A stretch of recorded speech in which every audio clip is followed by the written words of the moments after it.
आज के इस वीडियो में हम लोग समझेंगे स्कूल्स ऑफ मुस्लिम लॉ के बारे में।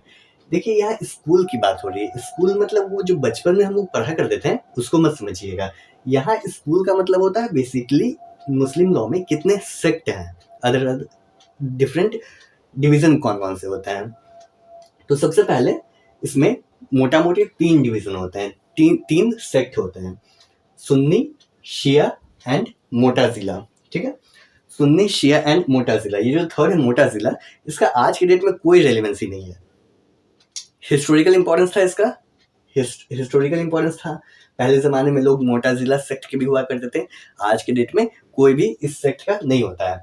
दुनिया में जितने भी मुसलमान हैं, मुस्लिम हैं, सबसे ज़्यादा आपको सुन्नी मिलेंगे। ठीक है, सुन्नी, उसके बाद शिया एंड मोटाजिला। जैसे कि आपको बता चुके हैं, इसका हिस्टोरिकल इंपॉर्टेंस आज की डेट में कोई नहीं है।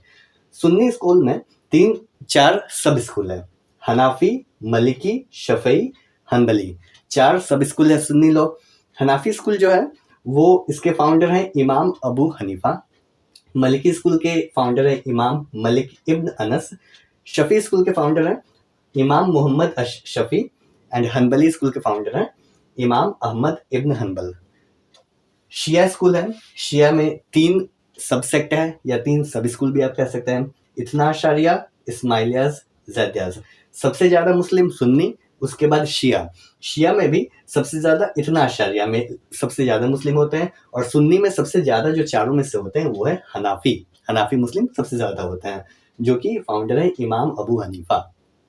शिया में इतना शारिया, इस्माइलियाज, जैदियाज, ये 3 सब सेक्ट है। इतना अशारिया में भी 2 पार्ट है, 2 डिवीजन है इतना अशारिया का, अकबरी एंड उसूली। इस्माइलियाज में भी 2 पार्ट है, 2 फर्दर सबसेक्ट है, खोजास एंड बोहरास ऑफ बॉम्बे। एंड जो जैदियाज है इसका कोई पार्ट नहीं है। तो ये है स्कूल्स ऑफ मुस्लिम लॉ। ये इसमें अंतर क्या होता है, कौन क्या कहता है, किसका ओपिनियन क्या है, वो अब हम लोग फर्दर देखेंगे। ये जो हम लोग डिवीज़न देखते हैं सुन्नी और शिया, ये डिवीज़न आया कहाँ से? जब प्रॉफिट मोहम्मद सल्लल्लाहु अलैहि वसल्लम जब इस्लाम लाए थे, तो उस वक्त एज सच शिया, सुन्नी या कोई भी अदर सेक्ट जो आप देख रहे हो वो एज सच नहीं था। जब प्रॉफिट मोहम्मद सल्लल्लाहु अलैहि वसल्लम इस दुनिया से रुखसत हुए, तो उसके बाद लोगों में एक कन्फ्यूज़न सा हो गया कि अब जो मुसलमान हैं उनका हेड कौन रहेगा, उनका लीडर कौन रहेगा, उनका कैलिफेट कौन रहेगा। कैलिफेट मतलब खलीफा, खलीफा मतलब जो हेड रहता है, कौन अब सबका सरदार रहेगा। तो जो कैलिफेट है ये 2 प्रकार से हो सकते हैं, या तो इलेक्शन के थ्रू किसी को बना देते हैं, या हेरिडिटरी के थ्रू। हेरिडिटरी मतलब बेटा, उसका बेटा, फिर बेटा, ये हेरिडिटरी होता है। इलेक्शन मतलब लोग किसको पसंद कर रहे हैं, लोग किससे चाहते हैं कि वो बने, हमारा हेड बने। ठीक है, ये 2 प्रकार से हो गया। तो इलेक्शन के थ्रू सबसे पहले मुसलमानों के खलीफा बने, कैलिफेट बने अबू बकर, इनके बाद उमर बने, उमर के बाद उस्मान बने, और उस्मान के बाद हज़रत अली बने। तो ये एज पर सुन्नी लॉ हुआ, जो सुन्नी मानते थे। लेकिन जो शिया है, शिया मानते थे ये जो अबू बकर हैं, उमर हैं और उस्मान है, ये तीनों खलीफा नहीं है, ये कैलिफेट नहीं है। एक्चुअल में कैलिफेट हज़रत अली हैं, हज़रत अली को ही होना चाहिए, हेरिडिटरी होना चाहिए। जो कैलिफेट का पोजीशन है ये हेरिडिटरी होना चाहिए, ये शियाज मानते हैं। लेकिन एज पर सुन्नी इलेक्शन होना चाहिए, लोग किसे पसंद कर रहे हैं, मुसलमान किसे पसंद कर रहे हैं वो होना चाहिए। तो बेसिकली यही यहाँ से पॉलिटिकल डिवीजन आ गया। यहाँ रिलीजियस डिवीजन नहीं है, पॉलिटिकल डिवीजन है, केवल थॉट का अंतर हो रहा है कि कौन हमारा लीडर बनेगा। वहां से सुन्नी एंड शिया में डिवीजन हो गया है। लेकिन आज के डेट में जो डिवीजन हम लोग देखते हैं वो रिलीजियस डिवीजन हो गया है। सुन्नी का मानना कुछ और होता है, शिया का मानना कुछ और होता है, हल्का सा डिफरेंस होता है दोनों में। लेकिन जो बेसिक डिफरेंस होता है वो बेसिक कुछ नहीं होता है। बेसिक मतलब बेसिक जो होता है, जैसे अल्लाह ताला एक है, पूरे दुनिया, पूरी कायनात को जिसने बनाया है वो अल्लाह है, वो सुन्नी भी मानेंगे, शिया भी मानेंगे, या जो भी मुसलमान होंगे किसी भी देश के, किसी भी सेक्ट के, सब मानेंगे मोहम्मद सल्लल्लाहु अलैहि वसल्लम अल्लाह के रसूल हैं, ये सब कोई मानता है। नमाज फ़र्ज़ है, 5 वक़्त का नमाज, दिन में 5 वक़्त का नमाज फ़र्ज़ है। ये हर मुसलमान मानता है, चाहे वो शिया हो या सुन्नी हो या किसी भी अदर सेक्ट का हो, मुसलमान है तो ये मानेगा। ये मोटा-मोटी फंडामेंटल प्रिंसिपल है, ये हर मानेगा। लेकिन कुछ अलग-अलग चीज़ में डिवीज़न थोड़ा-सा आ जाता है कि जैसे कुछ अलग-अलग चीज़ अलग मानते हैं, सुन्नी कुछ और मानते हैं, शिया कुछ और मानते हैं, तो उन चीज़ों में डिफ़रेंस आ जाता है। लेकिन जो बेसिक फंडामेंटल चीज़ें हैं, वो उसमें सब कोई का एक मत है, सब कोई एक ही चीज़ मानता है, ठीक है? ये आइए फर्दर देखते हैं। आइए सबसे पहले देखते हैं हनाफी स्कूल के बारे में। हनाफी स्कूल के जो फाउंडर हैं, वो है इमाम अबू हनीफा। इमाम अबू हनीफा। इमाम अबू हनीफा जिन डॉक्ट्रिन्स को यूज़ किए हैं हनाफी स्कूल में, वो डॉक्ट्रिन्स बेसिकली कुरान, हदीस एंड कियास, ये तीनों पे है। मतलब कोई भी सवाल आता था, लीगल क्वेश्चंस आता था कि क्या करना है, कैसे करना है, तो इनका सॉल्यूशन ये खोजते थे कुरान में, उसके बाद हदीस में और कियास में खोज देते हैं, ठीक है? बेसिकली मतलब अदर सोर्सेस भी देखते थे, सच एज़ सुन्नत हो गया, वो भी देखते थे, लेकिन सबसे ज़्यादा इनका तवज्जो, इनका सबसे ज़्यादा ध्यान इन तीनों पे था, कुरान पे, हदीस पे, कियास पे था। Based his doctrines on Quran. Quran आप जानते हैं कुरान क्या होता है? मुसलमानों का होली बुक होता है कुरान। कुरान में सबसे वन ऑफ द बेस्ट, मतलब सबसे बेस्ट बुक नंबर 1 पे जो बुक होता है वो कुरान हो गया, मुसलमान मानते हैं। कुरान में A to Z हर चीज़ दिया हुआ है कि खाना कैसे खाना है, नमाज कैसे पढ़ना है, तिजारत यानी बिज़नेस करना है, कैसे करना है, A to Z इंसान की जीवन का जो भी चीज़ रहता है, सब कुछ कुरान में मेंशन है। हदीस क्या होता है? हदीस मतलब हो गया प्रॉफिट मोहम्मद सल्लल्लाहु ताला अलैहि वसल्लम क्या करते थे, कैसे करते थे, ये सब जो नरेशंस होता है, अगले उनके जो कंपेनियंस थे, प्रॉफिट मोहम्मद के साथ में जो लोग रहे हैं, उन लोग देखे हैं, उन लोग का नरेशंस जो है वो हदीस होता है। और सुन्नत क्या होता है? वो एक्चुअल में क्या किए थे, वो सुन्नत हो गया, लेकिन वो ऐसा किया करते थे, हमारे नबी ऐसा बोलते थे, ये नरेट किया जा रहा है ना, ये हदीस हो गया। कियास क्या होता है? कियास मतलब हो गया एनालॉजिकल डिडक्शन, यानी रीजनिंग होता है। किस चीज़ का रीजनिंग? कुरान, सुन्नत, हदीस, इजमा, ये तीनों चारों जो भी चीज़ है, इनसे रीजनिंग, कोई भी सवाल आता है लीगल मैटर तो इनमें से रीजनिंग लिया जाएगा, निकाला जाएगा कि इसका मीनिंग क्या हो रहा है, कैसे सॉल्व होगा, कैसे फैसला किया जाएगा, उसी को कियास कहा जाता है, ठीक है? और जो इमाम अबू हनीफा हैं, ये पहले जूरिस्ट थे जो कियास पे सबसे ज़्यादा ध्यान दिए थे, सबसे बहुत ज़्यादा कियास को डेवलप किए इमाम अबू हनीफा, कियास को रिकॉग्नाइज किए इमाम अबू हनीफा। क्वेश्चन अगर प्रीलिम्स में आपसे पूछता है कि who was the first jurist to give prominence to कियास, तो आपको वो वाला ऑप्शन चूज होगा करना होगा जहाँ पे इमाम अबू हनीफा का नाम होगा, ठीक है? तो ये था हनाफी स्कूल। आइए फर्दर के दूसरे स्कूल देखते हैं। सुन्नी लॉ का सेकंड स्कूल है मलिकी स्कूल। मलिकी स्कूल के फाउंडर हैं इमाम मलिक इब्न अनस।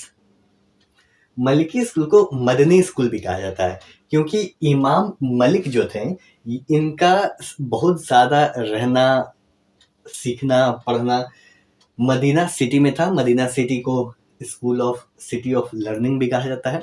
मदीना अरब में है, ठीक है? तो इसलिए मलिकी स्कूल को मदनी स्कूल भी कहा जाता है।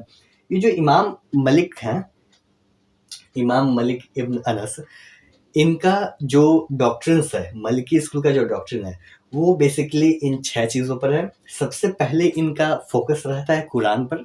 कुरान जैसा कि आपको बता दिए हैं, मुसलमानों का होली बुक है ये कुरान। कुरान के बाद traditions of prophet, peace be upon him, PBUH आपको बुक में मिलेगा, इसका मतलब होता है peace be upon him. Peace be upon him, इसका अरबी में कहा जाता है सल्लल्लाहु ताला अलैहि वसल्लम। तो इसका मीनिंग क्या हुआ? ये बेसिकली एक as a mark of respect हो गया।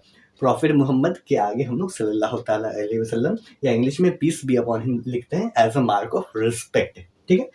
तो दूसरा सोर्स या दूसरा जो इनका मलिकी स्कूल का है, वो है ट्रेडिशंस ऑफ प्रॉफिट। प्रॉफिट क्या कहते थे, क्या करते थे, क्या मना करते थे, वो हो गया traditions of prophet. Third, traditions and usages of Medina, इस पे सबसे ज़्यादा ये लीन हुए। इनका मदनी स्कूल का, मलिकी स्कूल का सबसे ज़्यादा इमाम मलिक लीन हुए। Traditions and usages of Medina, Medina city के लोग क्या करते थे, उनका ट्रेडिशंस क्या था, यूजेजेस क्या था, क्या फॉलो करते थे। इसलिए क्योंकि प्रॉफिट मोहम्मद मदीना में थे, तो सबसे ज़्यादा मदीना के लोग को ही पता होगा कि प्रॉफिट मोहम्मद कैसे रहा करते थे, क्या बोलते थे, उनका यूजेज क्या था, ठीक है? तो सबसे ज़्यादा मलिकी स्कूल का ये दोनों पे सबसे ज़्यादा इनका फोकस रहा है। Traditions and usages of Medina and traditions of prophet, ठीक है। उसके बाद इजमा, कियास एंड इस्तिस्लाह पर भी रहा है, लेकिन इस पे उतना नहीं रहा। सबसे ज़्यादा फोकस यही दोनों पे रहा है, traditions and usages of Medina and traditions of prophet, ये दोनों पे। इजमा क्या होता है? इजमा मतलब हो गया कि एक पार्टिकुलर एज के जो जूरिस्ट होते हैं वो on a particular question of law पर डिसाइड करते हैं। कोई क्वेश्चन आ गया, कोई मसला आ गया, कोई सवाल आ गया, तो उसको सॉल्व कैसे करना है। तो पार्टिकुलर कुछ जूरिस्ट बैठेंगे, उस पर दिमाग लगाएंगे, ये मसला है ऐसे है, कुरान से उठाएंगे, सुन्नत से उठाएंगे, हदीस से उठाएंगे, सोर्सेज क्या करना है, क्या कैसे इसको सॉल्व किया जाएगा, वही इजमा हो गया। और कियास मतलब हो गया रीजनिंग लगाना होता है। कियास मतलब रीजनिंग किस चीज़ से? कुरान, सुन्नत, हदीस, इजमा, ये चारों पांचों से रीजनिंग लगा के कियास बनता है। उसके बाद इस्तिस्लाह। इस्तिस्लाह का मतलब क्या हुआ? इस्तिस्लाह मतलब हो गया कि लॉ को बनाना, लॉ को डिडक्ट करना, लॉ का ऐसा फ्रेम करना जो पब्लिक गुड में सबसे ज्यादा बेटर है। मान लेते हैं किसी पार्टिकुलर लॉ का दो उसका मीनिंग निकलता है, तो कौन सा मीनिंग सबसे ज्यादा पब्लिक गुड के लिए अच्छा रहेगा उसको चूज किया जाएगा, उससे फ्रेम किया जाएगा, उसे ही इस्तिस्लाह कहा जाता है, ठीक है। तो मलिकी स्कूल का बेसिकली एग्जाम में आपसे पूछा जाएगा तो यही आप लिखिएगा कि मलिकी स्कूल को मदनी स्कूल भी कहा जाता है, और मलिकी स्कूल के फाउंडर हैं इमाम मलिक इब्न अनस। और इनका मलिकी स्कूल का जो मेन डॉक्ट्रिन है जिस पर बेस्ड है वो है Quran, traditions of prophet peace be upon him, traditions and usages of Medina, इजमा, कियास, इस्तिस्लाह। अगर मार्क्स ज्यादा मार्क्स का रहेगा तो इनको एक एक लाइन में एक्सप्लेन भी कर दीजिएगा कि कुरान क्या होता है, ट्रेडिशंस ऑफ प्रॉफिट क्या होता है, सुन्नत, हदीस, ये दो चीजें होते हैं, ठीक है। Traditions and usages of Medina क्या हो गया, इजमा मतलब क्या हुआ है, कियास मतलब क्या, इस्तिस्लाह मतलब ये। आप एज द केस में भी अगर मान लेते हैं केवल मलिकी स्कूल के बारे में बोलेगा तो आपको डिटेल में लिखना पड़ेगा। अगर केवल कहेगा कि स्कूल्स ऑफ मुस्लिम लॉ के बारे में बताइए तो चार पहले बेसिकली 3 स्कूल हो जाएगा, सुन्नी, शिया, मुतजिला। उसमें सुन्नी में 4 आ जाएगा, शिया में 3 सब स्कूल आ जाएगा, फिर मुतजिला है, तो इसमें बहुत सारी चीजें हो जाएगा। तो छोटा छोटा करके आपको लिखना होगा। लेकिन अगर पार्टिकुलर किसी स्कूल के बारे में पूछा गया है सवाल मलिकी, तो आप डिटेल में लिखिएगा, तभी ना ज्यादा होगा और आपको मार्क्स मिलेगा, ठीक है। आइए फर्दर के स्कूल देखते हैं। सुन्नी लॉ का थर्ड स्कूल है शफी स्कूल। शफी स्कूल के फाउंडर हैं इमाम शफी, जिनका पूरा नाम है अबू अब्द अल्लाह मुहम्मद इब्न इदरिस अश शफी। शफी स्कूल के फाउंडर इमाम शफी, ठीक है। ये इमाम शफी जो है ये फाउंडर ऑफ साइंस ऑफ उसूल हैं। अगर क्वेश्चन में पूछा जाएगा कि साइंस ऑफ उसूल के फाउंडर कौन है, तो वो इमाम शफी हैं, जो कि है थर्ड स्कूल। इमाम शफी का जो लीगल डॉक्ट्रिन्स थे वो बेस्ड थे इन चीज़ों पे। सबसे पहले कुरान पे बेस्ड था, उसके बाद सुन्नत पे, थर्ड इजमा, फोर्थ कियास। सबसे स्ट्रॉन्ग सपोर्टर थे इजमा के इमाम शफी, जिनका शफी स्कूल है। इमाम शफी स्ट्रॉन्ग सपोर्टर ऑफ इजमा है। मतलब सबसे क्वेश्चन में पूछा जाएगा who which Imam was the strong supporter of इजमा, तो आप चूज कीजिएगा इमाम शफी। और कियास के रिगार्डिंग में इमाम शफी पहले जूरिस्ट थे जो रेगुलर रूल्स बनाए थे। कियास के टूवर्ड्स, कियास का जो रेगुलर रूल होगा कैसे होगा, एक रेगुलर रूल पहले कुछ नहीं था। तो फर्स्ट जूरिस्ट जो थे रेगुलर रूल बनाने के लिए कियास के लिए, वो थे इमाम शफी। लेकिन यहाँ पे ध्यान दीजिए, जो इमाम अबू हनीफा थे, जो पहले स्कूल हम लोग पढ़े सुन्नी लॉ का पहला स्कूल हनाफी स्कूल, उसके फाउंडर इमाम अबू हनीफा। इमाम अबू हनीफा पहले जूरिस्ट थे जो कियास को रिकॉग्नाइज किए। कियास का सबसे ज्यादा यूज करने वाले इमाम अबू हनीफा, लेकिन कियास के रिगार्डिंग में रेगुलर रूल्स लगाने वाले पहले जूरिस्ट थे शफी, इमाम शफी, ठीक है, ये ध्यान दीजिएगा। आइए चौथा स्कूल देखते हैं सुन्नी लॉ का। सुन्नी लॉ का चौथा स्कूल है हनबली स्कूल। हनबली स्कूल के फाउंडर हैं इमाम इब्न हनबल। इमाम इब्न हनबल का पूरा नाम है इमाम अबू अब्दुल्लाह अहमद इब्न मुहम्मद हनबल, ठीक है। हनबली स्कूल के जो डॉक्ट्रिन्स हैं वो मेंशन है इन 4 चीज़ों पे। सबसे पहले कुरान पर, उसके बाद हदीस, उसके बाद नेक्स्ट इजमा, कियास। सबसे पहला है कुरान, दूसरा हदीस। हदीस का सबसे ज़्यादा यूज़ किया गया है हदीस का हनबली स्कूल में। पूछा जाएगा कि किस स्कूल में एक्सटेंसिव यूज़ ऑफ हदीस हुआ है। हदीथ लिखा जाता है TH, लेकिन इसको पढ़ा जाता है S, हदीस, ठीक है, हदीस। और उसके बाद इजमा। इजमा के बारे में हनबली स्कूल में कहा गया है इमाम इब्न हंबल कहते हैं कि इजमा का लिटिल यूज़ किया करना चाहिए, एकदम लिटिल यूज़ इन्होंने किया है हंबली स्कूल में। उसके बाद कियास के बारे में कहते हैं इमाम इब्न हंबल कि कियास का मेयर बहुत ज़रूरत कहीं हो, बहुत ज़्यादा नेसेसिटी हो, तभी कियास का यूज़ करना चाहिए, नहीं तो नहीं करना चाहिए। तो सबसे ज़्यादा अगर एक्सटेंसिव यूज़ की बात की जाए तो एक्सटेंसिव यूज़ हुआ है हदीस का हंबली स्कूल में। इमाम इब्न हंबल जो हैं, इनका कई सारे वर्क्स हैं, यानी कई सारे बुक्स लिखे हैं। उनमें से एक जो बुक है जो कंपाइल किया गया है इनके बेटे के द्वारा, उसका नाम है मुस्नद अहमद। किताब का नाम है, इनके वर्क का नाम है मुस्नद अहमद। ठीक है, ध्यान दीजिएगा। देखिए, सुन्नी स्कूल के 4 जो सेक्ट हैं, ये चारों मोर और लेस सब कुछ सिमिलर डॉक्ट्रिन्स पे ही था। जैसे कुरान, सुन्नत, हदीस, ये भी जो चीज़ें हैं, कियास या इजमा, ये चारों फॉलो किए हैं, चारों सब स्कूल फॉलो किए हैं। लेकिन डिफरेंस हो जाता है कौन किस पे ज़्यादा इम्पोर्टेंस दिया है। तो वही देखते हैं, सुन्नी स्कूल के पहला हनाफी स्कूल में सबसे ज़्यादा इम्पोर्टेंस दिया गया है डॉक्ट्रिन ऑफ कियास पे। मलिकी स्कूल में सबसे ज़्यादा इम्पोर्टेंस दिया गया है traditions and usages of Medina पर। शफी स्कूल में सबसे ज़्यादा इम्पोर्टेंस दिया गया है डॉक्ट्रिन ऑफ इजमा पर। और हंबली स्कूल में सबसे ज़्यादा यूज़ किया गया है, एक्सटेंसिव यूज़ ऑफ हदीस किया गया है। तो बेसिकली यही 4 डिस्टिंक्शन है सुन्नी स्कूल के चारों सब स्कूल में, सबसेक्ट में यही डिफरेंस है। आइए अब नेक्स्ट हम लोग देखते हैं शिया स्कूल के बारे में। सुन्नी स्कूल का चारों सेक्ट हम लोगों ने देख लिया। अब आइए शिया लॉ के बारे में देखते हैं। शिया लॉ में 3 सेक्ट होता है। शिया का मीनिंग होता है एडहेरेंट, यानी फर्म इन ओपिनियन, यानी बहुत स्ट्रिक्ट होना। ठीक है, शिया का मीनिंग होता है एडहेरेंट। शिया स्कूल में बेसिकली 3 सेक्ट हैं, जिसको आप सब स्कूल भी कह सकते हैं। इथना अशारिया, इस्माइलिया स्कूल, ज़ैदिया स्कूल। ये तीनों में डिफरेंस क्या है, इनका ओपिनियन क्या है, आइए वो भी देखते हैं। सुन्नी स्कूल का पहला सेक्ट है इथना अशारिया स्कूल, इसके बारे में हम लोग देखेंगे। उसके बाद इस्माइलिया स्कूल जो कि सेकंड है, एंड देन थर्ड जो कि ज़ैदिया स्कूल है, इसके बारे में समझेंगे। देखिए, जो सुन्नी स्कूल में शिया स्कूल में जो 3 सेक्ट हैं, वो तीनों में सबसे ज़्यादा शियाज अगर कहीं पाए जाते हैं, वो इथना अशारिया स्कूल में पाए जाते हैं। इथना अशारिया स्कूल को ट्वेलर्स भी कहा जाता है, क्योंकि ये स्कूल 12 इमाम को मानते हैं, 12 इमाम को मानते हैं। वो इमाम कौन कौन से है? 12। पहला Ali, second Hasan, third Hussain, fourth Ali Asghar Zainul Abidin, fifth Muhammad al Baqir, sixth Jafar as Sadiq, seventh Musa ul Kazim, eighth Ali ar Raza, ninth Muhammad al Taqi al Jawad, tenth अल अन नकी अल हदी, 11th अल हसन अल Askari, 12th Mohammad अल मुंतज़र। ये 12 इमाम हैं। 12 इमाम को follow करते हैं इतना अशारिया स्कूल के फॉलोअर्स, इसीलिए इतना अशारियों को फॉलोअर्स ऑफ 12 इमाम्स या ट्वेलर्स भी कहा जाता है। फर्दर इस स्कूल में 2 फर्दर सेक्ट आता है, अकबरी एंड उसूली। जो अकबरी को मानने वाले होते हैं वो थोड़ा रिजिड होते हैं, ज़्यादा रिजिड मतलब स्ट्रिक्ट सेंस में हो गया। कोई भी चीज़ को अगर इंटरप्रिटेशन करना है लॉ का, कुरान का, तो एकदम स्ट्रिक्ट रहेंगे एज इट इज। लेकिन जो उसूली वाले लोग होते हैं, उसूली को फॉलोअर्स होते हैं, वो थोड़ा सा फ्री स्कोप अलाउ करते हैं कुरान के इंटरप्रिटेशन में। ये था इतना अशारिया स्कूल। आइए अब देखते हैं सेकेंड स्कूल जो है शिया में, इस्माइलिया स्कूल के बारे में। इस्माइलिया स्कूल को सेवेनर्स भी कहा जाता है, क्योंकि ये 7 इमाम को फॉलो करते हैं। कौन कौन 7? पहला अली, दूसरे हसन, तीसरा हुसैन, चौथा अली असगर जैनुल आबदीन, पांचवा मोहम्मद अल बाकिर, छठा जफर अस सादिक है।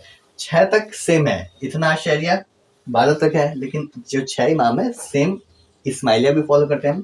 लेकिन यहाँ पे थोड़ा सा डिफरेंस आ जाता है। क्या आता है? छठे इमाम जो हैं जफर अस सादिक, इनके 2 बेटे होते हैं। पहले बेटे, बड़े बेटे इस्माइल होते हैं, और दूसरे बेटे मूसा उल काजिम होते हैं। इस्माइल की डेथ हो जाती है, अपने पिता इनके फादर से पहले ही इनकी डेथ हो जाती है। तो ये जो इस्माइलिया स्कूल के फॉलोअर्स होते हैं, ये मानते हैं कि जो 7th इमाम मूसा उल काजिम इतना अशारिया जिस मानता है, ये इस्माइलियस इनको इमाम नहीं मानता है। ये मानता है कि इमाम इस्माइल होंगे, क्योंकि इस्माइल बड़े बेटे हैं, तो बड़े बेटे ही इमाम होंगे। तो इस्माइल के फॉलोअर्स को इस्माइलिया स्कूल कहा जाता है, या सेवेनर्स भी कहा जाता है, क्योंकि इस फॉलोअर्स ऑफ 7 इमाम्स हैं। ठीक है, उसके बाद नेक्स्ट है थर्ड स्कूल शिया में, ज़ैदिया स्कूल। ये कहाँ से आता है? ये 5 इमाम को फॉलो करते हैं। पहले Ali, second Hasan, third Hussain, fourth Ali Asghar Zainul Abidin, यहाँ तक ठीक है। फोर्थ इमाम जो है अली असगर जैनुल आबदीन, इनके दो बेटे होते हैं, पहले बेटे जैद और दूसरे बेटे मोहम्मद अल बाकिर। तो जैद के जो फॉलोअर्स होते हैं ये मानते हैं कि पांचवें इमाम मोहम्मद अल बाकिर नहीं है, जैद है। जैद के फॉलोअर या जैद के जो डिसेंडेंट होते हैं वही जैदी स्कूल में होते हैं, वही इनको मानता है।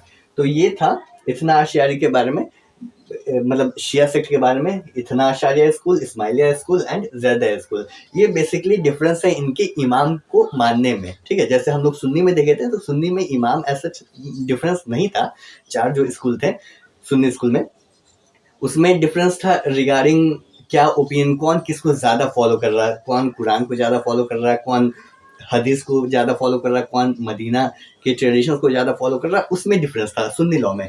लेकिन शिया लॉ में डिफरेंस आ रहा है कौन किस इमाम को फॉलो कर रहा है, ठीक है। ये आगे फर्दर देखते हैं कि ये कहाँ कहाँ पाए जाते हैं। शिया स्कूल का पहला जो सेक्ट है वो है इथना अशआरिया। इथना अशआरिया स्कूल के लोग पाए जाते हैं इंडिया में, पाकिस्तान में, ईरान, इराक एंड लेबनान में, ठीक है। इथना अशआरिया के लोग कहाँ पाए जाते हैं? India, Pakistan, Iran, Iraq, Lebanon. उसके बाद नेक्स्ट इस्माइलिया के लोग पाए जाते हैं India, Pakistan, central Asia, Syria. I repeat, Ismailia school के लोग पाए जाते हैं इंडिया, पाकिस्तान, देखिए common India Pakistan, central Asia, Syria. उसके बाद जो जैद है, थर्ड स्कूल है शिया लोग का, जैद स्कूल के लोग इंडिया में नहीं पाए जाते हैं। अगर क्वेश्चन पूछा जाएगा कि शिया स्कूल के कौन सा सेक्ट है जो इंडिया में नहीं पाया जाता है, तो आप जैद को चूज कीजिएगा। जैद कम्युनिटी के लोग इंडिया में नहीं पाए जाते हैं, जैद वाले लोग यमन में पाए जाते हैं, यमन में, ठीक है। एक केस है जिसका नाम है बफातून वर्सेस बिलैती खानूम, ये 1903 का केस है, 1903 का, बफातून वर्सेस बिलैती खानूम। इस केस में कोर्ट ने ये हेल्ड किया, ये ऑब्जर्व किया कि Muslims, majority of Muslims Sunni sect के होते हैं, ये जुडिशियली रिकॉग्नाइज्ड है। लेकिन अगर कोई पार्टी कहता है कि वो सुन्नी नहीं है, शिया है, तो बर्डन ऑफ प्रूफ लाई करता है उस पर्सन के ऊपर जो ये बात कहता है कि हम सुन्नी नहीं है, हम शिया है। कहने का मतलब है कि अगर मान लेते हैं मुस्लिम का केस आता है कोर्ट में, तो कोर्ट प्राइमा फेसा ये मानेगी कि वो मुस्लिम सुन्नी है। लेकिन अगर पार्टी कहता है कि नहीं हम सुन्नी नहीं है, हम शिया हैं, तो ये उस पार्टी के ऊपर बर्डन ऑफ प्रूफ रहता है कि वो प्रूफ करे कि वो सुन्नी नहीं शिया है। तो यही हेल्ड हुआ बफातून वर्सेस बिलैती खानूम में 1903। तो देखिए बेसिकली हम लोग का school of Muslim law complete हो गया है। तो इसमें अगर क्वेश्चन आता है इन जनरल की स्कूल ऑफ मुस्लिम लॉ के बारे में बताइए, तो आप लिखते हुए एक ये केस भी डाल दीजिएगा। एक दो और भी केस अगर आप कहीं पढ़े होंगे तो वो लिख सकते हैं, लेकिन ये एक केस डाल दीजिएगा तो मार्क्स अच्छे मिलेंगे, ठीक है। तो यही था हमारा स्कूल्स ऑफ मुस्लिम लॉ। तो आई होप आप समझ गए होंगे। मिलते हैं नेक्स्ट वीडियो में। Thanks for watching. जय हिंद।